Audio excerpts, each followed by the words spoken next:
Salut les amis, bonjour et bienvenue sur Aki Télé. Nous sommes aujourd'hui dans le Médoc, l'Espar, un endroit qui devient le centre du monde grâce à un jeune homme de 86 ans qui est à mes côtés, habillé comme Michou, Joseph Frégobeni, alias Mazarin.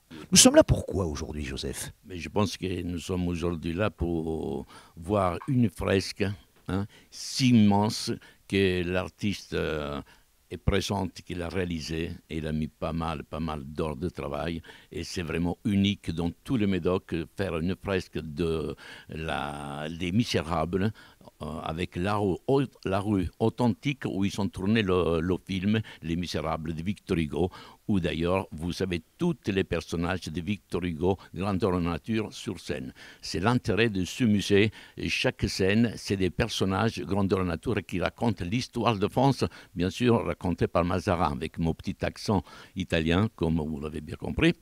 Et c'est tout, c'est un musée qui pour l'instant, il y a des touristes qui viennent, surtout beaucoup ils viennent de Bordeaux, spécialement, des Charentes, spécialement, et le reste, il vient du nord, du sud, qui sont en vacances de le Médoc, parce que c'est comme une région, il faut le dire, extraordinaire, c'est pourquoi je l'ai choisi, une région sauvage, mais accueillante. Et authentique. Et authentique, vraiment, pour moi, c'est une région la plus charmante de France. Alors, on va pas dire autre chose de vous, parce qu'on va faire un long portrait de 20 minutes a posteriori.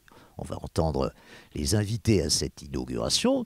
On fera donc avec vous une séquence en 2 étapes, une première rapide présentation de cette œuvre, et puis dans quelques instants, bien sûr, dans le cadre des rencontres de Christophe, émission que nous faisons depuis 3 ans sur Aki Télé, vous allez nous raconter votre vie de roman, parce que c'en fut une.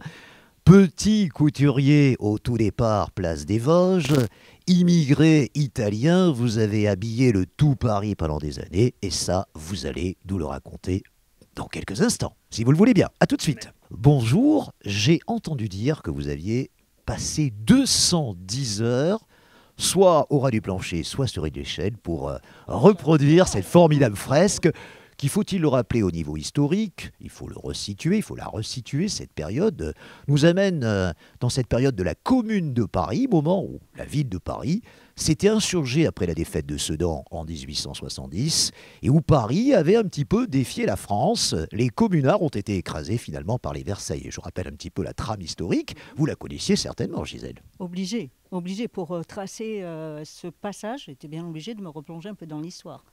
Alors, qu'est-ce qui vous a inspiré ? Déjà, Joseph, c'est déjà lui qui inspire beaucoup de choses.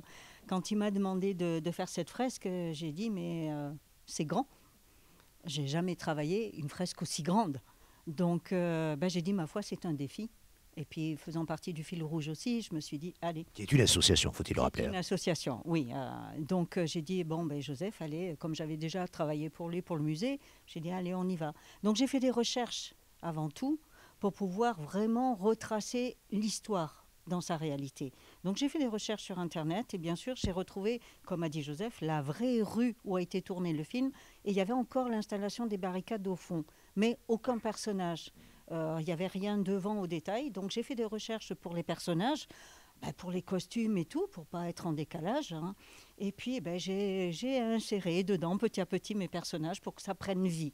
Voilà. Vous avez remarqué que nous étions assis sur le bureau de Victor Hugo, quand même. Rendons à Victor Hugo, je ne crois pas qu'on l'ait présenté, ce qui lui appartient, parce que n'oublions pas que tout ce qu'il nous raconte là, c'est dans Les Misérables, faut-il le préciser. Bien sûr, sauf que tout le long de mon travail, il a resté muet. C'est un peu dommage. Donc je m'ennuyais un petit peu quand même. Les personnages ne me parlaient pas beaucoup.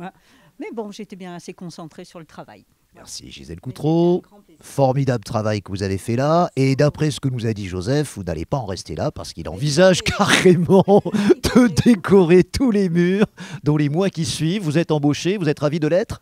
Bien sûr, c'est toujours un défi pour moi et tant que je tiens les pinceaux en main, ça va, tout va bien. Merci d'avoir répondu aux questions d'Aki Télé, merci. Et nous sommes avec Pascale Cotte, qui est vice-présidente. Alors, il y a beaucoup de vice-présidents et vice-présidentes au conseil départemental. Vous n'êtes pas la seule. Qu'est-ce que vous représentez, vous, en particulier, Pascal ? Je suis plutôt en charge de l'environnement, les espaces naturels sensibles et la gestion des risques. 2 mots sur le Médoc, où nous sommes aujourd'hui. Parce que c'est vrai que c'est une région qui a une réputation mondiale, mais on ne le sait pas assez. C'est une région où il y a de très profondes inégalités. Et vous, qui travaillez au conseil départemental, j'imagine que vous allez faire tout ce qui est dans votre possible pour essayer de les réduire. C'est un travail que l'on partage avec les élus du Médoc. C'est effectivement ce nom qui est très célèbre par la viticulture, mais qui, des fois, cache des réalités sociales plus complexes, notamment les difficultés de la ruralité, hein, peut-être pas plus en Médoc qu'ailleurs, mais pas moins non plus.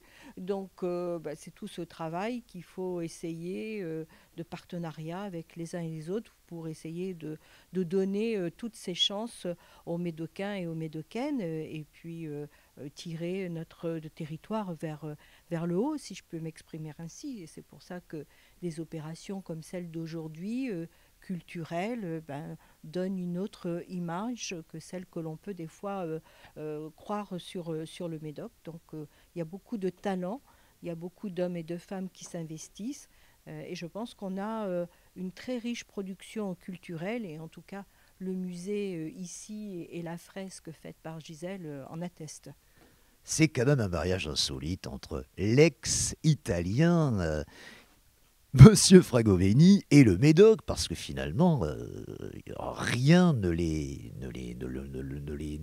rassemble d'une certaine façon. C'est l'originalité et la passion. On dit que les Médocains sont des êtres passionnés. Je pense que Mazarin est particulièrement passionné. Donc, puis je crois que c'est un très beau territoire et où, justement, contrairement à ce qu'on pense, on peut mener des actions. En tout cas, c'est une belle action parmi d'autres qu'il conduit. Donc c'est vraiment un personnage pour chez nous. Merci beaucoup Pascal Gott, merci d'être venu pour cette inauguration. Monsieur Jean-Claude Laparlière, bonjour, nous sommes à l'Espar et les habitants de l'Espar s'appellent les L'Esparins. Là je l'ai appris ce matin, vous voyez. Oui, ce sont les Lesparins. Alors, il y en a qui disaient les Lesparois parce qu'il y a une tradition ici dans la Languedoc. Et certains venant de l'étranger, voulant nous apprendre, parce que nous sommes quand même un petit peu sauvages, paraît-il, nous disaient que finalement l'Esparin n'était pas approprié, c'était l'Esparois. Nous sommes des Lesparins.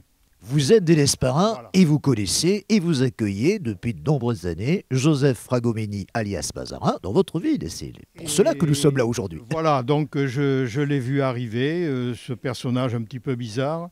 Alors aujourd'hui, Ah bon, vous avez remarqué vous aussi? Oui, aujourd'hui je le taxe, comme je parlais tout à l'heure, je le taxe de folie, mais de folie positive. J'ai entendu parler de fou génial tout à l'heure. Charles Trenet, c'est comme ça qu'on le surnommait. C'est un fou génial, parce que... alors fou, pourquoi? Parce qu'il a des idées toutes les 5 minutes. Et pour lui, les contingences administratives, financières, tout cela n'apporte pas grand-chose. Que ça coûte 5 euros, 50 euros ou 50 000 euros, c'est pareil. Son épouse pourrait dire la même... Mais vous l'avez aidé ici en lui confiant ce local, j'imagine. Non, parce il était encadré par son épouse. Il était également encadré par, comment elle s'appelle, Jacqueline Scotto, qui est la présidente du Fil Rouge.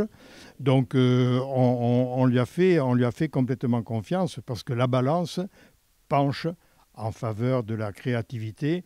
Et quand on arrive à l'Espar, personne ne pouvait s'attendre à voir ce que l'on voit aujourd'hui. C'est quelque chose de fantastique. Il y a non seulement des touristes qui viennent, qui prennent des rendez-vous, qui viennent de loin.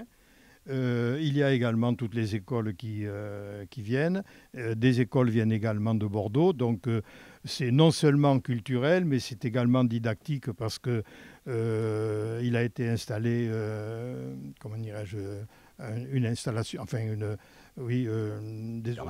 des audiophones, ce qui fait que l'histoire est bien respectée, parce que je me méfie de Mazarin. Il aurait tendance à réinterpréter l'histoire. Oui, en sa faveur, donc pas de problème. Non, mais je plaisante, mais c'est un homme qui a énormément de qualités, qui est acharné, il n'est plus tout jeune et il est extrêmement... Je vous remercie de le remarquer. Non, mais malgré le fait qu'il ne soit pas tout jeune, il est d'une efficacité il est d'un dynamisme que tout le monde n'a pas. Nous ne l'aurions pas à l'ESPAR, je crois qu'il aurait fallu l'inventer. Alors vous êtes président d'une association. Non, je suis la vice-présidente Vice-président. de l'association Le Fil Rouge du Médoc avec Joseph, avec qui je travaille depuis maintenant 20 ans, dont nous avons organisé plein de spectacles et plein de bonnes choses pour la ville sur nous de l'ESPAR. Le musée, quand il a dit on a faire un musée, tout le monde a été d'accord avec son épouse également, de faire énormément on voulait faire encore beaucoup plus grand, mais on n'a pas pu avoir un local beaucoup plus grand que ça.